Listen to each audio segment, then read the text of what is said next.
Buonasera, come sempre, ecco la copertina fatta da Hollywood. Buonasera a tutti.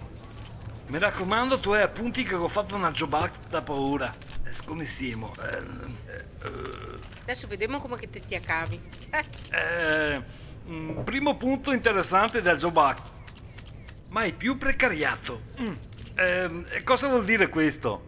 Mai più contratti a progetto, a tempo determinato o collaborazioni continuative. Mi non mica capire sta roba. Davvero? Mi per esempio con un allevamento di gaine. Ecco, se ti te che è un allevamento di gaine, non te puoi più fare co. E toito in giro. C'è scritto qua. Ma mi non ho dipendenti. Ah, e come effetto? Sono una libera professionista. Una libera professionista. E ora vorrà dire che non ti puoi fare più il Coco Pro.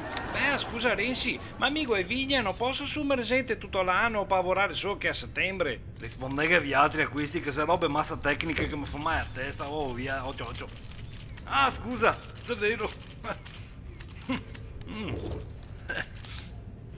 Mega scritto sta lettera natosa da San Bruton. Senti qua, caro Renzi. Mia mamma che ha avuto la stessa idea, ha sempre combattuto il precariato e non ha mai accettato compromessi. Dopo una vita che ha aspettato un contratto a tempo indeterminato, si è assunta in cielo dove che si assicura che è finalmente felice. Ecco, questa testimonianza si approva che con fiade pazienza e buona volontà un posto che si è partiti. Guru guru guru guru guru gwa gwa. Gi gi gi, go go go. Guru guru guru.